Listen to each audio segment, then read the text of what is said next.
बड़े बड़े सीईओज को मैंने पूछा, मल्टीनेशनल कंपनीज के सीईओज को, कि the person to whom you are paying more than 10 crore rupees per annum in salary, what do you ask them in their interviews? तो एक बड़े मल्टीनेशनल कंपनी के सीईओ ने मुझे पूछा था कि स्वामी this is the first time I am asked this, कभी हमने ये नहीं सोचा था। मैंने बोला कि क्योंकि कई एग्जीक्यूटिव्स हैं, उनकी एनुअल तनख्वाह है 50 करोड़ 100 करोड़। मैं जागृत अवस्था में बोल रहा हूँ। ये बहुत बड़ी सॉफ्टवेयर बनाने वाली कंपनी है,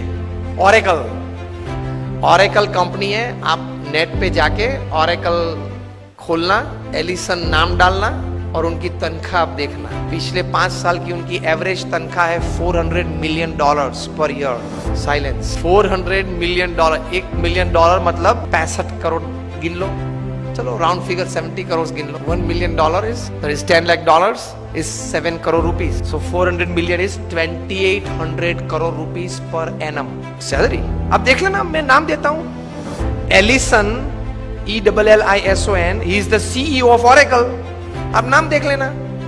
अभी परसों ही आपने सुना होगा सुंदर पिचाई का, गूगल के सीईओ, पर डे की सैलरी 3.5 करोड़।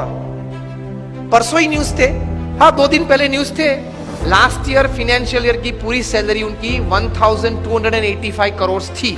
हम दिल्ली में एक फंक्शन में साथ में थे, मंच पे बैठे थे। मैंने उनको पूछा कि दोज एग्जीक्यूटिव्स हुम यू पे मोर देन 10 करोड़ और 25 करोड़, उनको इंटरव्यू में आप पूछते क्या हो? क्योंकि उनके पास डिग्रीज तो एक्स्ट्रा ऑर्डिनरी है। He is a double MBA from LSE और हार्वर्ड। एकेडमिक्स तो पूछना नहीं है। इतनी बड़ी तनख्वाह देते हो तो वो 10-15 साल का अनुभव तो है उसको। 10-15 साल में उसने 50,000 करोड़ 1 लाख करोड़ मैनेज किए हैं, हर साल टर्नओवर किया है। ऐसी कंपनीज में ही बड़ी बड़ी पोजीशंस में वे रहे हैं। तो उनको नेटवर्किंग में पूछना नहीं है, एडमिनिस्ट्रेशन में पूछना नहीं है, HR में पूछना नहीं है, मैनेजमेंट में पूछना नहीं है, ग्रोथ के बारे में आपकी क्या सोच है वो पूछना नहीं है। आप पूछते क्या हो उनको इंटरव्यू?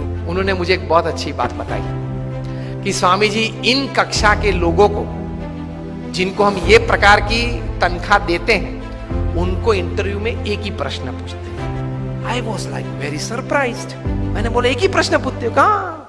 और उनका उत्तर वे 20-25 मिनट तक देते हैं, तभी उत्तर पूरा बनता है। That was more surprising. I said what do you ask? He said, हम एक ही प्रश्न पूछते और ये पूछते हैं, describe a big failure in your life and how did you handle it. प्रश्न क्या पूछते हैं इन कक्षा के लोगों को? Describe a big failure in your life.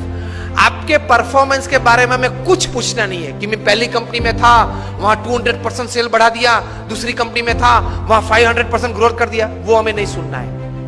वो था आप लोग सब जो यहां बैठे हो, जो इंटरव्यू वाले देने आए हो, जिनको हम ये तनख्वाह देने वाले, सबके पास ऐसी परफॉर्मेंस स्टोरीज है, ये कॉमन है, ये हमको नहीं पूछना है। पूछना क्या है? Describe a big failure of your life and how did you handle it. Simple. Performance से आपका कैलिबर का टेस्टिंग नहीं होता। वो तो किसी को भी चांस मिल जाता है, प्लेटफॉर्म मिल जाता है तो कूद लेता है। How did you handle failure? How did you handle a setback? How did you handle a fall in your life? That is important.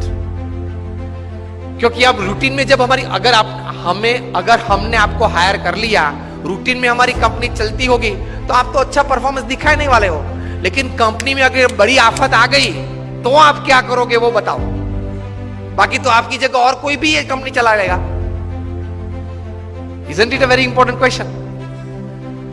उसमें वो मल्टीनेशनल कंपनी के सीईओ ने मुझे बताया कि स्वामी, इसके उत्तर में उसको 20-25 मिनट हम देते हैं और उसमें भी हम ये जांच करते हैं कि किस प्रकार के विचार और प्रैक्टिसेस उसने अप्लाई किए, वो साइड में रखते हैं। किस प्रकार के एटीट्यूड्स उसने उस वक्त रखे, उस पे हम गौर रखते हैं। What we see in his answer is not what he thought during failure, not practicals what he applied to come out of that failure. What we see is what type of attitude he kept when he was a failure, when he met failure in his life. तो महान लोग ये परिस्थिति में इस प्रकार के attitude रखते हैं। तो इसमें ये बात आती है गम खाने की। ये बहुत बड़ा विचार जो प्रमुख स्वामी महाराज ने दिए, उसमें कई प्रकार के ऐसे अर्थ आ जाते हैं।